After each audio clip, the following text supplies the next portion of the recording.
Boa noite a todos.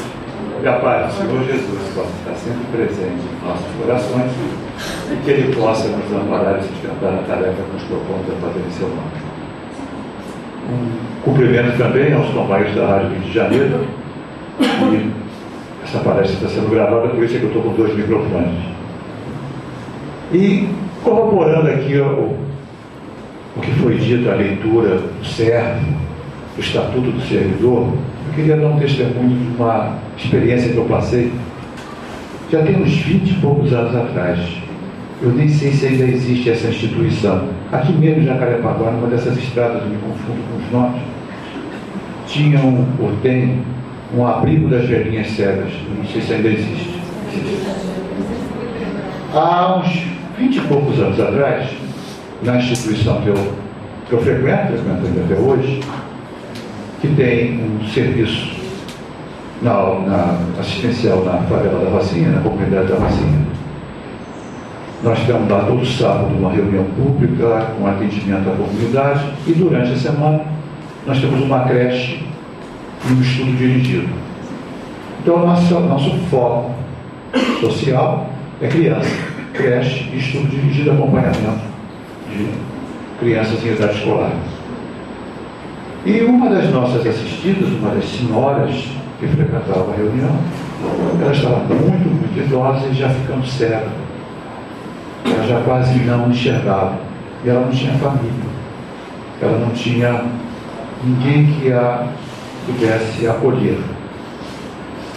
E a gente estava preocupado, eu nessa época era dirigente da instituição, a gente estava muito preocupado com aquela pessoa, o que a gente poderia fazer, porque a nossa casa não tinha como acolhê-la, nós tínhamos a nossa creche. E eu morava aqui em Jacarepaguá, e eu passava em frente a essa instituição. Eu morei aqui na Boiúna, ali perto do Frei Luís, morei ali bastante, uns 5 anos. E eu passava ali em frente, e eu conversei com o nosso presidente. Eu falei, poxa, eu passo em frente a um lugar chamado Abrigo das Velhinhas Cegas. Sodalice o nome. Oi? Sodalice. Sodalice? É o nome da casa. O nome da casa. E vamos lá conversar com o dirigente da casa, vamos ver o que é, se ela pode acolher, se ela pode ser acolhida, se a gente pode ajudar. E aí nós fomos, entramos na casa, viemos aqui a Jacarepaguá, entramos, e tinha uma moça, 30 e poucos anos, 35, 36 anos, lavando o chão da secretaria, agachada lavando o chão da secretaria. E aí nós perguntamos, queria falar com a pessoa responsável. Ela, o que vocês querem falar com ela? Nós queremos falar com a pessoa responsável, porque é um assunto que condiz com a pessoa responsável. E se eu disser que a pessoa responsável sou eu? E ela era a diretora da instituição, uma irmã de caridade, que era a diretora da instituição, que estava lavando a secretaria. Olha, e eu achei muito pertinente com a história, porque não tinha ali status. Se alguém precisava lavar a secretaria e ela era a pessoa, e ela estava ali lavando a secretaria, que nos atendeu, aliás, maravilhosamente bem, apesar da nossa indiscrição, e que acolheu também a nossa companheira assistida, independente de vir de uma casa espírita, que é uma coisa muito interessante. Tá? O ecumenismo, a visão daquela freira, que ali era uma instituição católica, acolhendo 2 dirigentes espíritas e sendo sensibilizada para uma situação difícil e que ela teria a solução. Mas o que me marcou foi a humildade da pessoa que era diretora da instituição, que estava ali lavando a secretaria, o esfregão lá no chão, esfregando o chão da secretaria. Então eu só queria dar esse testemunho, esse exemplo de servidor, independente da filiação religiosa. E o tema de hoje que eu escolhi para nós pensarmos juntos é o conceito de salvação. O que é estar salvo?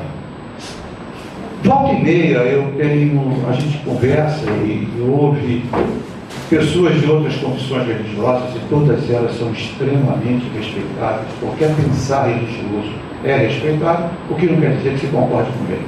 Isso é uma outra história, mas respeitar, nós temos que respeitar. A questão é que Jesus é o Salvador. Que Jesus morreu na cruz para nos salvar, que a morte, o sangue de Cristo lava os pecados do mundo. São algumas das expressões que comumente nós escutamos ou são manifestadas. E eu queria pensar um pouco sobre isso, sobre a figura de Jesus. Ontem até eu vi um filme, esses filminhos de televisão, de seriado americano, que uma menina falava com a mãe, que era uma advogada famosa, que ela queria ir para a igreja. Ela queria conhecer melhor Jesus. E a mãe não frequentava nada. Mas Jesus foi um cara que viveu há 2000 anos atrás. A gente só sabe aqui uma outra coisinha dele. Para que você está interessada numa pessoa que viveu há 2000 anos atrás? E ela, não, mas eu quero, eu insisto. Não, mas é bom, você vai ter que procurar alguma coisa, porque eu não frequento a igreja. E aí a conversa seguiu à frente. Para muitos, Jesus é uma figura, claro que é.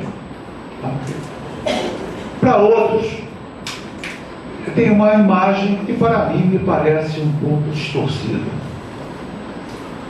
Nós temos dois grandes momentos marcados na vida do Cristo. Nós temos o seu nascimento,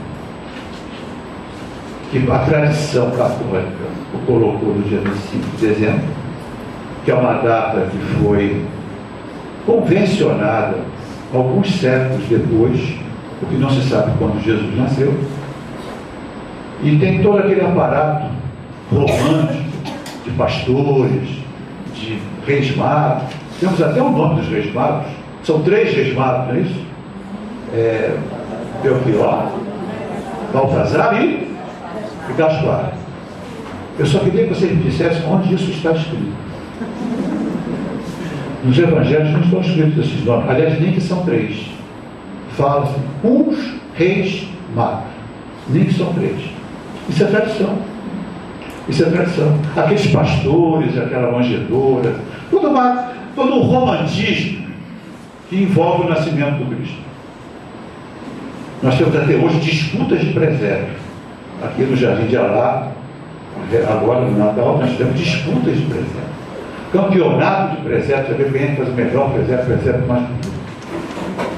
E é uma data que marca a cristandade.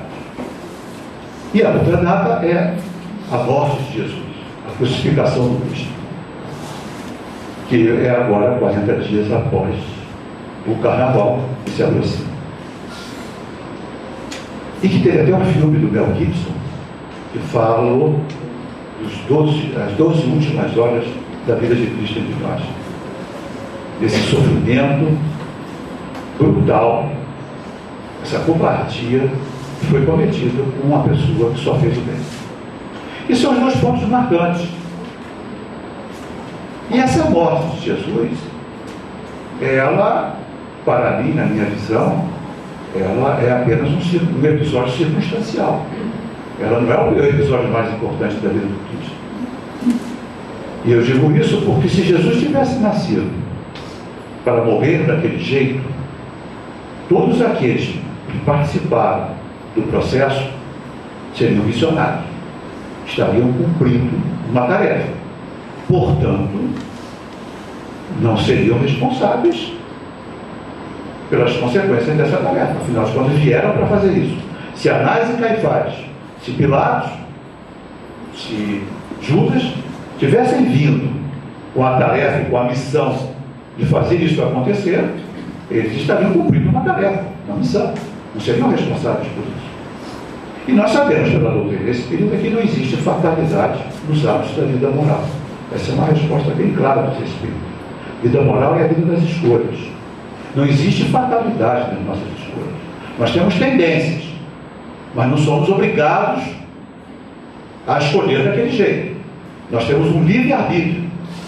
Tanto Anás, Caifás, Pilatos, Emmanuel, porque dentro do nosso conceito da doutrina espírita nós temos livros que se complementam aos evangelhos.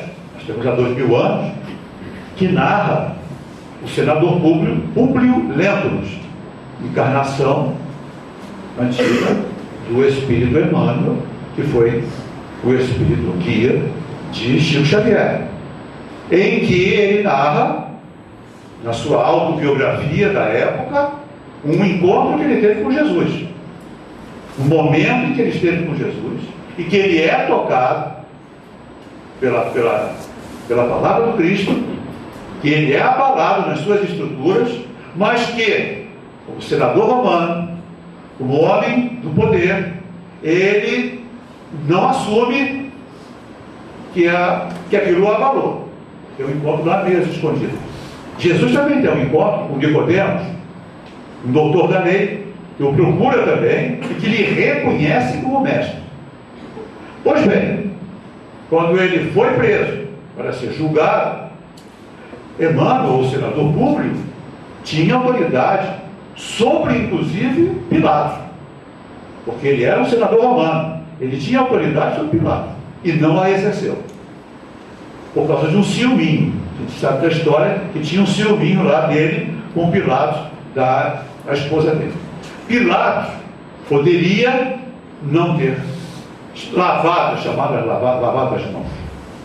Ele poderia ter assumido e dito: não, se esse homem é um inocente, vocês não têm por que condená-lo. E ele o condena.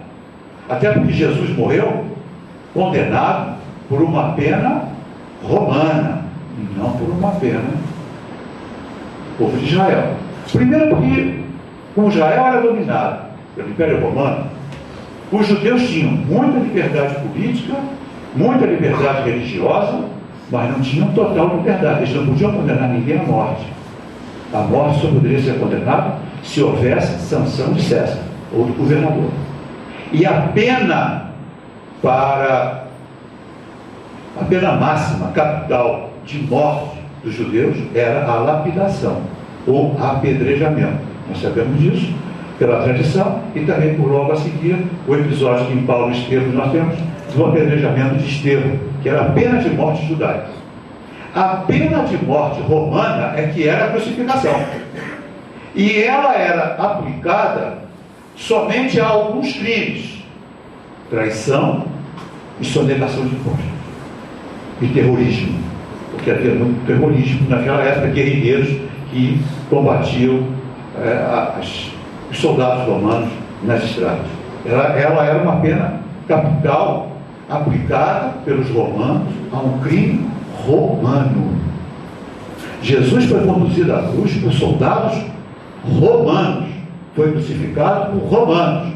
Essa amaciada que dão em Pilatos, ela é histórica e foi amaciado porque depois o próprio cristianismo se instalou em Roma e tiveram que amaciar um pouquinho para os romanos para poder entrar melhor naquela parte política e econômica que aconteceu lá pelo século II e pelo século III. Que Pilatos era bem mau caráter mesmo. Não tinha essa de esse homem inocente, ele era mau caráter mesmo. Lavar as mãos foi um episódio meio que simbólico. Mas o que eu quero dizer é o seguinte: tanto Pilatos como Anás e Caifás poderiam ter sido convertidos pela palavra do Cristo. Outros foram. Nicodemos poderia ter intervido. O senador Públio Neto poderia ter intervido. Judas poderia não ter traído. Os apóstolos podiam ter se fechado em volta de Cristo em vez de fugir. Pedro não poderia não ter um legado, como negou. Tudo ali é participação da vontade, tudo ali é ato de escolha, de livre-arbítrio. Outros atos poderiam ter sido escolhidos, porém as consequências seriam outras. Então a morte do Cristo é um episódio circunstancial, doloroso sem dúvida nenhuma, mas circunstancial.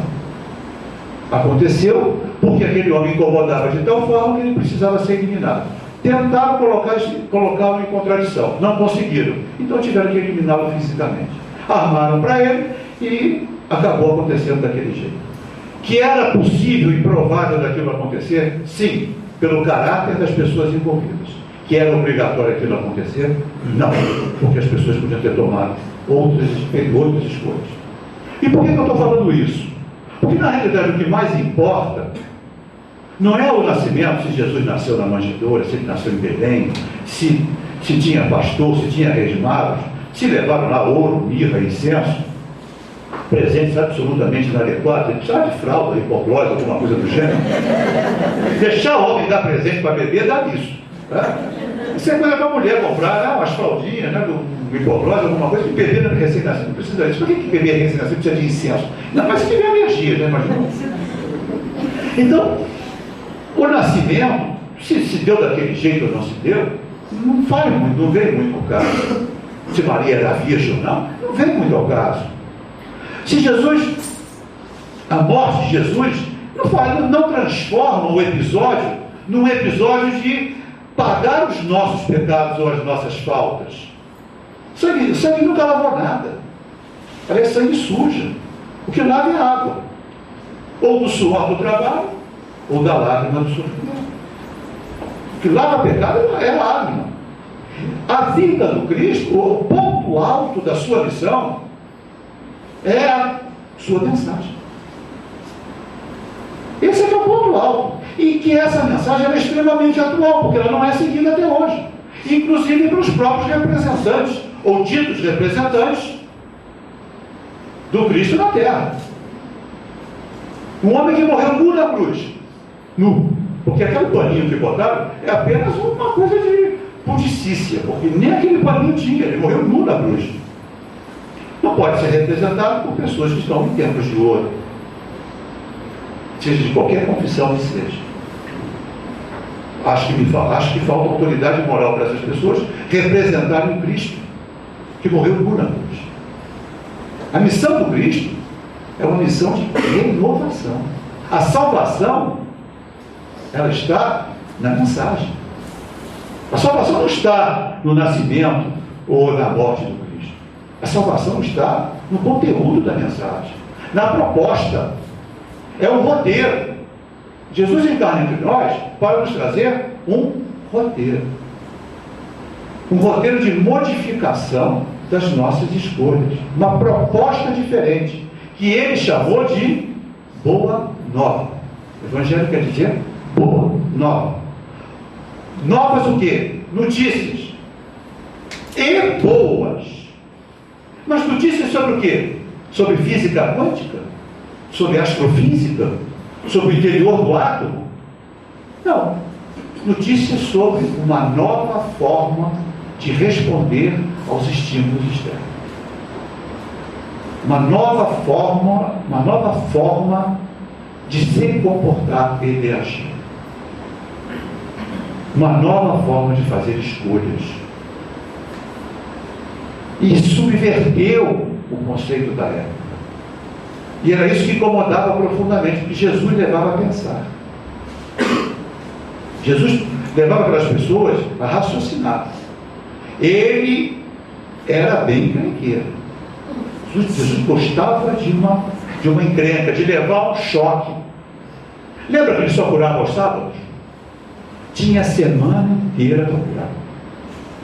Mas ele resolvia curar nos sábados. Aí quando era questionado, o que ele falava? Mas vem cá, se a tua vaca, se o teu bezerro atolar, você não vai lá e tira? Por que me é impedido de aliviar o sofrimento de alguém no sábado? Isso levava as pessoas a pensar, pô, não é mesmo? Por que será? E ele disse, olha, o homem não foi feito para o sábado é que foi feito para o homem. Então e pensar, ensinar as pessoas a pensar, abala os poderosos donos do poder. Os donos do poder, os autoritários, eles detestam que pense, é que o povo pense. Veja que os países que têm mais corrupção, que têm mais regimes totalitários, são os países que menos investem em educação. São os países que deixam a educação de lado. A educação é fundamental, porque a educação leva a questionar. E quem questiona, abala o poderoso. Aquele que quer se manter no poder.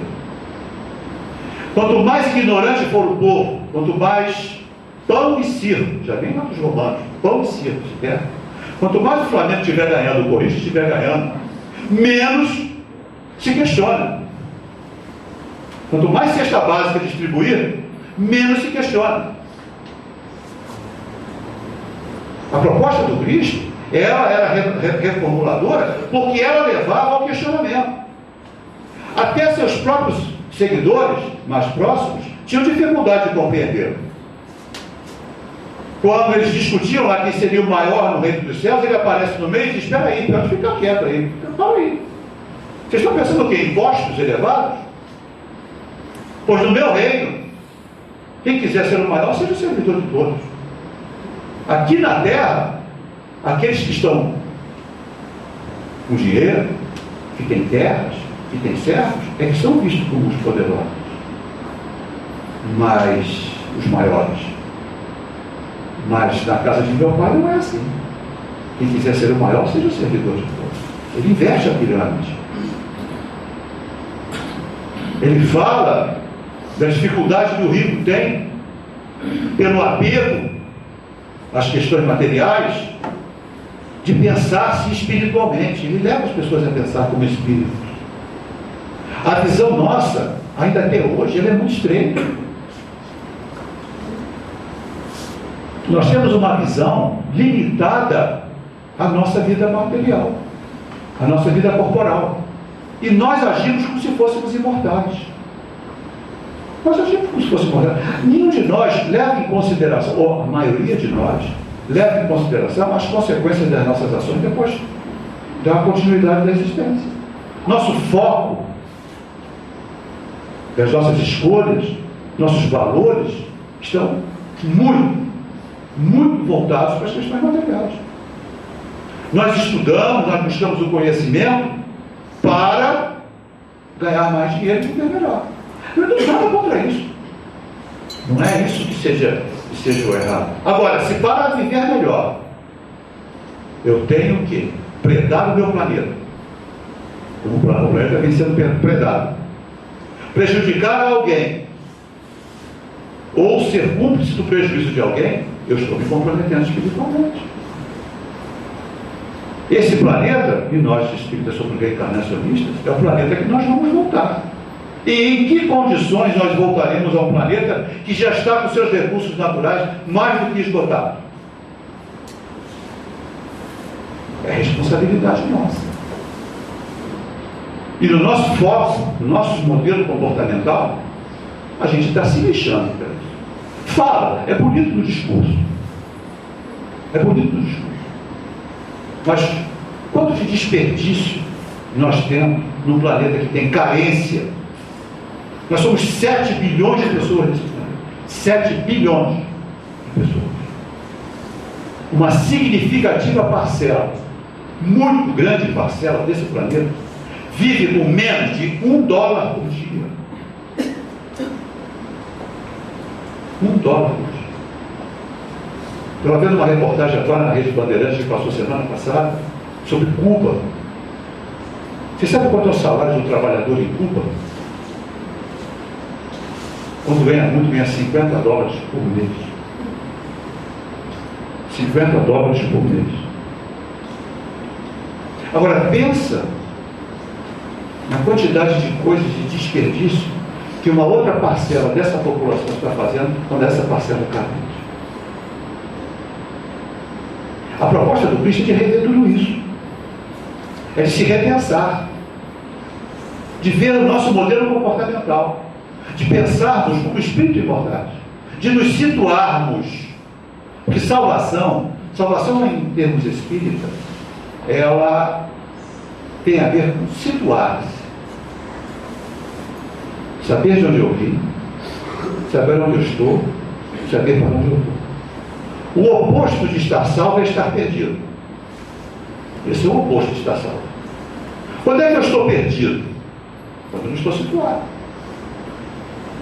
Imaginemos-nos, eu gosto dessa figura, dessa metáfora, porque ela cada vez tem sido mais modernizada. Imaginemos numa cidade estranha.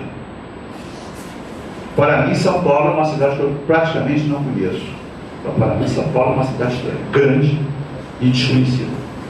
Imagina se eu acordo lá no meio de uma Moema da vida, ou do Brás, que eu não faço a menor ideia de onde seja, e preciso sair dali para voltar para a minha casa, ou para, pelo menos, para pegar uma condução para voltar. Se eu não tiver nenhuma referência, eu estou perdido. Não conheço nada, não sei nada, eu estou perdido. No meu tempo, quando eu comecei a fazer palestra, a gente usava guia Rex. Faz tempo que eu uso palestra, eu faço palestra. Porque agora não se usa mais guia ré, agora você tem GPS. No próprio celular. Quando a gente não tinha o guia ré, você perguntava ao guarda, ao jornaleiro, ao carteiro, alguém ali mais confiável. Hoje não precisa perguntar a ninguém. Pega o celular, faz o quê? Vai na primeira placa, digita onde eu estou e bota para onde eu quero ir. E o que acontece no GPS? Ele traça a rota. Naquele momento, no mesmo lugar que eu estava perdido, sem me mexer, eu estou situado, eu estou salvo. Sem me mexer. Estar salvo é saber o caminho. Agora, é preciso caminhar. Estar salvo é saber para onde vai. Mas é preciso ir. Tem todo um esforço de transformação. Porque existe a informação. A informação por si só não transforma. A informação é apenas conhecimento. Ela só é transformadora quando ela é embutida no processo de tomada de decisão. Quer ver um exemplo disso? Eu acho que todo mundo sabe que cigarro faz mal à saúde. Inclusive os fumantes. Principalmente os fumantes. Porque até no maço de cigarro está escrito isso. Só olhar lá no verso, está lá. Tem gente que só compra olhando para um lado, para não ver o outro lado. Mas negar a informação é saber que ela existe, só não gosta dela. Então a informação está lá. O simples fato de alguém estar informado que cigarro é lesivo à saúde, mata, faz com que a pessoa pare de fumar? Não. Porque se fizesse, a indústria do fumo já teria acabado. Qualquer pessoa sabe que a droga é um problema sério, tanto para o usuário quanto para a sociedade, pelo crime que está envolvido por trás disso. Todos nós sabemos disso, inclusive os usuários. Isso serve para parar? Não. A informação por si só, ela é salvadora no sentido de que ela dá a rota. Mas é preciso o processo de transformação. A palavra transformação era uma palavra composta e complexa. Porque a transformação quer dizer transformar a ação. Transformar a ação é transformar a forma como nós pensamos. Porque antes de agir, nós pensamos. É transformar o pensamento. É uma reavaliação dos valores que eu estou colocando como foco do meu processo de tomada de decisão. Nós fazemos escolhas baseadas em valores. Estamos aqui hoje reunidos ou sintonizados com a rádio. Não é um acidente, é uma escolha. Entre todas as opções que nós tínhamos para fazer hoje, essa é uma delas. E por que essa foi escolhida? Porque no leque de opções, nós elencamos essa como a de maior valor. Porque se tivesse outra mais valiosa, não estaríamos aqui. Pode ser que está aqui, nós possamos nos dispersar para inúmeros outros lugares. Mas nós estamos aqui nesse momento, porque neste momento, esta é a opção de maior valor. Por alguma razão, nós escolhemos essa com maior valor. Então, dentro de todo o leque de opções, existe a melhor de todas. A opção mais certa, mais correta, que normalmente nós não levamos em consideração.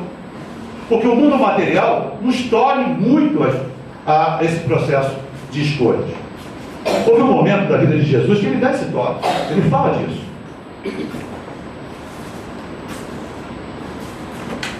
Ele estava numa reunião na casa de 3 irmãos, muito amigos deles, alguns pensam até que eram primos: Marta, Maria e Lázaro.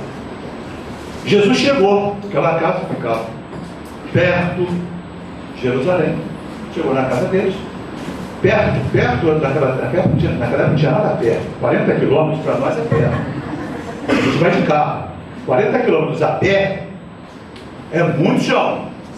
Então Jesus pousou ali na casa deles. Jesus nunca vinha sozinho, no mínimo tinham 12 com ele. Você imagina chegar 12 pessoas na tua casa? Imagina isso, chegaram 12 pessoas na tua casa. Se eu chego com 12 pessoas na minha casa eu não entro. Minha mulher não deixa. Eu me separo na hora, que mostro. Se eu chegar com alguém alguém sem avisar já vai dar encrenca? Imagina chegar com 12 em casa. Aliás, nem cabe na minha casa é pequenininha, não cabe. Mas lá na casa de Maria, Marta e Lázaro, Jesus chegou. E aí aconteceu um fato muito interessante. Porque Maria senta-se aos pés de Jesus e fica ali, embebida naquela conversa. Jesus é envolvente, Jesus contava histórias, Jesus trazia seu ensinamento através de histórias, extremamente importante. Marta, que até a Igreja Católica tem, como a Santa Marta, padroeira das donas de casa. É a Santa Padroeira do lar. Por quê? Porque Marta estava ali, preocupadíssima em atender aquelas pessoas. Ela pegou uma Coca-Cola ou um sanduíche, não, Coca-Cola não tinha ninguém. Mas uma água, um figo, uma fruta, um pão, alguma coisa para aquelas pessoas que chegaram na sua casa. Ela estava ali, envolvidíssima, 12 no mínimo, 12, mas Jesus 13, fora os penetras. Ela ali envolvidíssima naquilo, e Maria ali sentada, olhando para a cara de Jesus, ouvindo, até que Marta dá uma rodada de baiana. Ela não rodou a baiana porque não existia baiana naquele tempo, mas ela dá uma chamada e fala para Jesus: Jesus, Senhor, fala com Maria, eu aqui nessa encrenca, e ela aí sentada olhando. Jesus olha para Marta, fica fria, meu filho. Jesus falava assim, aquela linguagem colada de evangelho, duvido. Marta, Marta, fica fria. O mundo tem muitos chamados, existem muitas opções, mas Maria está fazendo a melhor escolha. Olha que coisa curiosa, gente. Todas as opções que o mundo tem, existe uma que é a melhor escolha. E é para isso que nós estamos encarnados. E salvar-se é exatamente descobrir qual é a melhor escolha.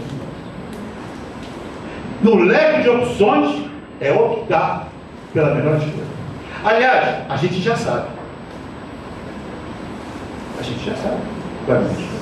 Porque se nós formos lá na doutrina espírita, questão 629 do Livro dos Espíritos, eu não sei muitas questões de cor, eu tenho que estudar, né? Eu nunca vou ganhar o show do milhão espírita. Eu nunca sei onde está. Quando eu acerto o livro já está ótimo. Quanto mais acertar a pergunta. Questão 629. Definição de moral na doutrina espírita. Qual é a definição de moral da doutrina espírita? A regra do bem proceder. É saber distinguir o bem do mal. Isso a gente já sabe. Não tenho a menor dúvida que nós sabemos distinguir o bem do mal. E evolução moral é fazer a escolha pelo bem. A aferição da escolha da evolução moral de uma criatura é feita pelas vezes que ela opta pelo bem, que é a melhor escolha. Aí que é o bem. Kardec fez essa pergunta, porque ele ficou ali. Também era um criqui. Ele dava uma criquizada em cima dos espíritos e falava: e o que é o bem e o que é o mal? E aí os espíritos dizem: o bem é tudo aquilo que é de acordo com a lei de Deus. E o mal é tudo aquilo que é fora da lei de Deus. Resposta dos espíritos. E Kardec continuou sendo cri-cri e foi perguntar: e onde é que está escrita essa lei? E o que os espíritos respondem? Na consciência. Ou seja, todos nós temos o selo do Criador de saber distinguir muito bem o que é bem e o que é mal. E a gente sabe. O problema é o preço a pagar pela opção oposta àquela que nós estamos acostumados. O chamado sacrifício. Sacrifício é o preço a pagar. Sacrifício tem uma conotação, às vezes, meio dolorosa. Mas, na realidade, sacrifício é um investimento. Minha visão de sacrifício é uma visão de investimento. Sacrifício é abrir mão de uma coisa que eu prezo, que eu gosto, por outra coisa que eu prezo, ou gosto, ou necessito mais, quando eu não posso ter. Isso é sacrifício. Se eu quero ter saúde, eu não posso me empapuçar de chocolate todo dia, ou de comida gordurosa. Não posso chegar na mesa do restaurante lá, do buffet, e ignorar os verdes e só para os gordurosos. comer vatapá, comer mocotó, feijoada, tortas todo dia. Isso é prazeroso. Rodízio de chuchu. Rodízio de chuchu é saudável, mas não é prazeroso. Porque tem o restaurante separa bem claramente, né? A mesa do que é gostoso e a mesa do que faz bem, que não são iguais. A mesa do que faz bem é verde e a mesa do que é gostoso é gordurosa. Agora, nós sabemos disso. A gente sabe disso. Do que da alimentação correta, ela vai me dar uma boa saúde. Mas às vezes, ou com frequência, eu opto pelo prazer que me dá. É o prazer imediato. É o preço a pagar, é comprometer minha saúde. Ah, mas eu quero ter saúde. Então o preço a pagar é abrir mão daquele prazer. Eu não posso ter os dois. Sacrifício é isso. Se eu quero investir na minha saúde espiritual, eu vou ter que reformular as minhas escolhas. Ver onde está pegando. Onde é que eu estou engordando espiritualmente. E abrir mão dele. Foi esse o problema do moço rico da passagem com Jesus. Que ele chega para Jesus e pergunta a Jesus o que ele precisava para seguir lá o Senhor, o Mestre. E Jesus disse: não, fica aqui, te escolhei. Segue a lei. Mas aí o rapaz disse para ele: vai vem cá, eu já sigo a lei, desde a minha infância, desde que eu tomei conhecimento, eu sou uma pessoa que sigo a lei. Eu jejuo, pago disso, eu sigo a lei. Mas ele estava incompleto. Olha que coisa interessante. Ele estava incompleto. Se ele não tivesse incompleto, ele não ia procurar Jesus. Ele era moço e rico. Ora, moço e rico é, para muitos de nós, conceito de felicidade. Juventude com dinheiro. Não precisa nem ser bonito, porque se é jovem com dinheiro, beleza, vai deixar de lado. Olha para vários jogadores de futebol aí, você vai ver. Vai a menor diferença. Dinheiro e juventude já resolvem o problema. Ele tinha tudo para ser feliz. Pelos conceitos, ou seja, pelos padrões de felicidade de uma sociedade, inclusive como a nossa. Ele era da nata, da elite da sociedade. Se ele era rico, ele pertencia à elite da sociedade. Ou seja, ele tinha uma posição de destaque na sociedade. Pois bem, esse rapaz vai procurar Jesus porque faltava alguma coisa dentro dele. Se não faltasse, ele não ia procurar. Aí Jesus diz para ele: se queres ser feliz, vai, vende tudo que tem, dá aos pobres e me segue. O que ele fez? Se perguntou: estou fora, não estou mais nessa. Jesus fica triste. Ele olha para aqueles que estavam perto e diz: está vendo? É mais fácil o cabelo passar pelo buraco de uma agulha do que um rico entrar no reino dos céus. É claro que isso é uma metáfora ou uma má tradução. O cabelo nunca vai passar pelo buraco de uma agulha. Isso não quer dizer que um rico nunca entrará no reino dos céus. O que Jesus estava dizendo é que o apego às questões materiais, ela tolhe a visão espiritual. Porque nós pensamos que nós somos daqui, e nós não somos daqui, nós estamos aqui. Estar situado, estar salvo, é ter essa consciência de que eu não sou daqui. Eu estou. Por um tempo. Tempo esse que eu não sei qual é. Quanto vai durar? A gente tem prazo de validade, que nem laticínio. Em algum lugar do nosso perispírito está lá a etiqueta: válido até.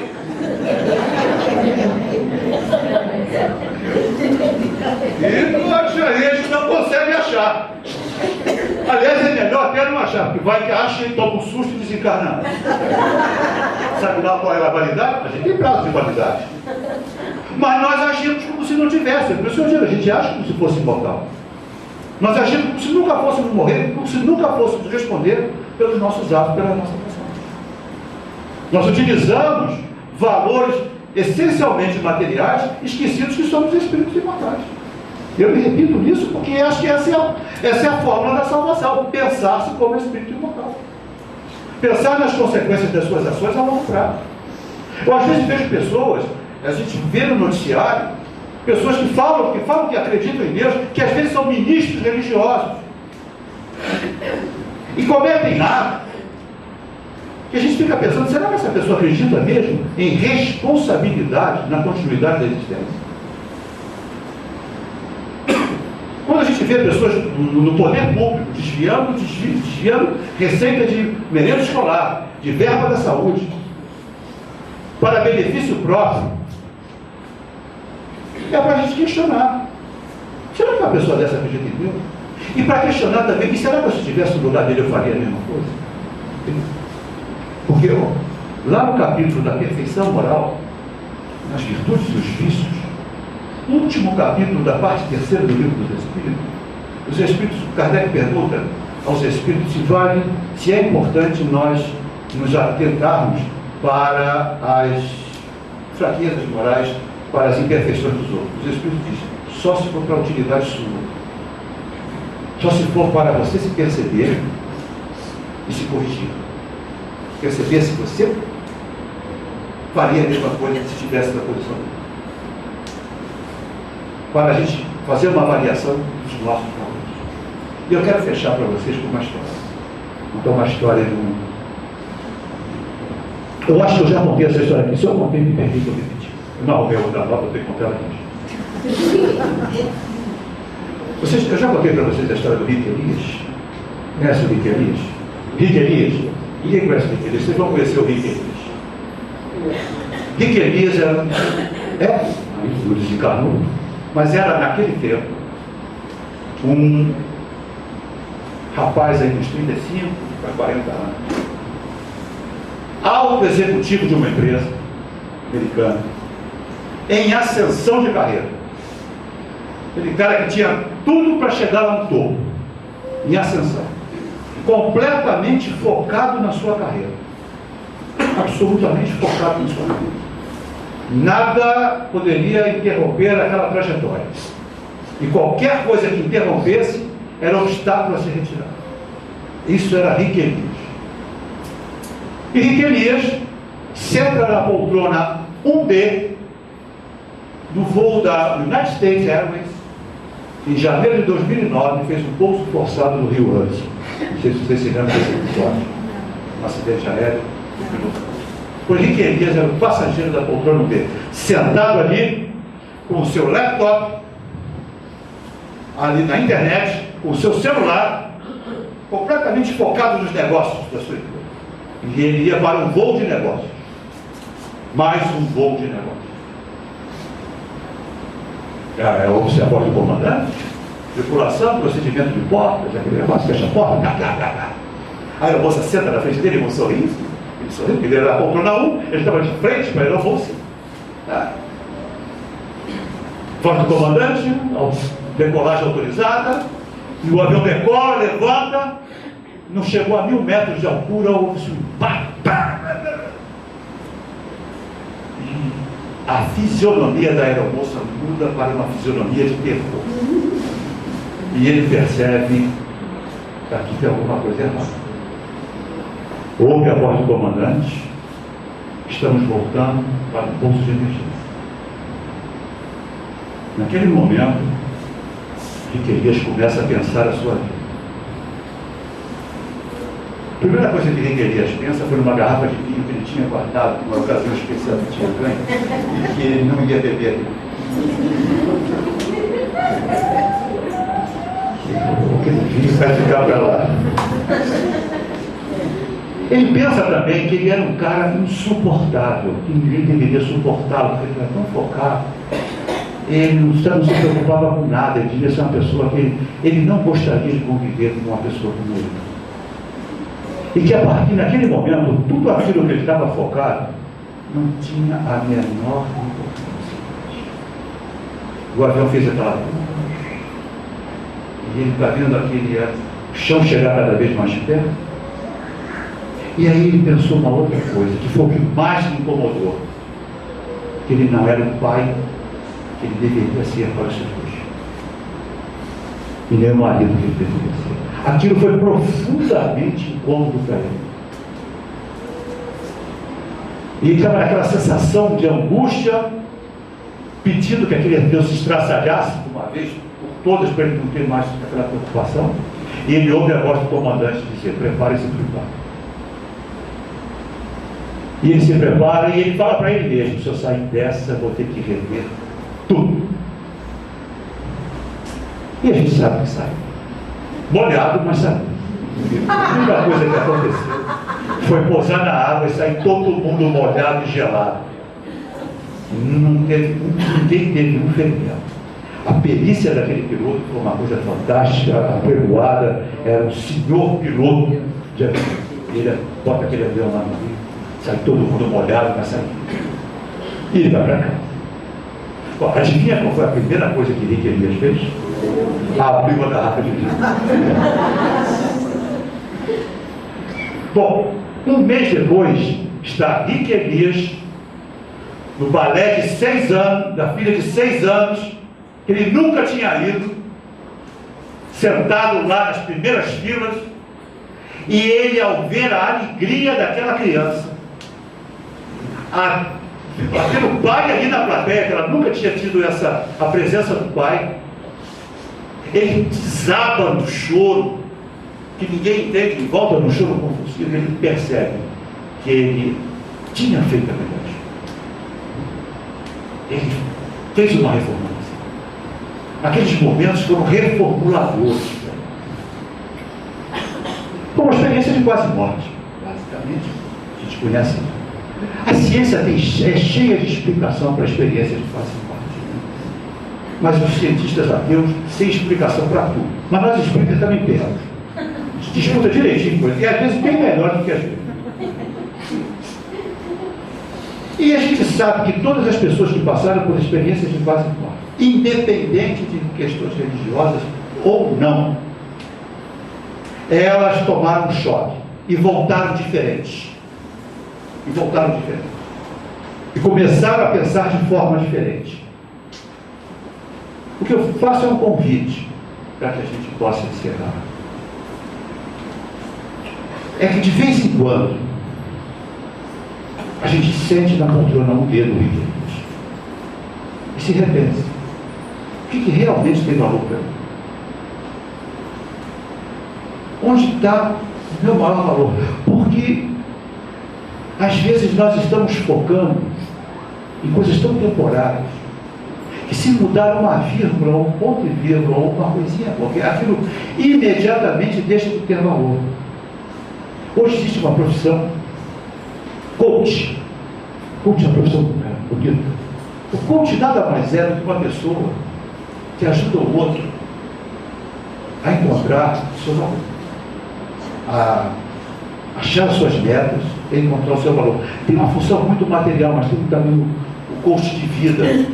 É um coach empresarial e tem um coach de vida. O coach de vida é aquele que ajuda o outro a mergulhar dentro dele, encontrar qual é o seu maior, o que tem valor para você.